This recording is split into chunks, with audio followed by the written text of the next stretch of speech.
Okay, now I'm trying to make my first videos of my training.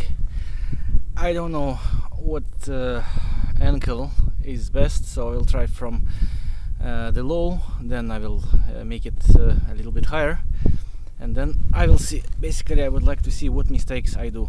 So I feel that I am learning fast, but still yet very far from success.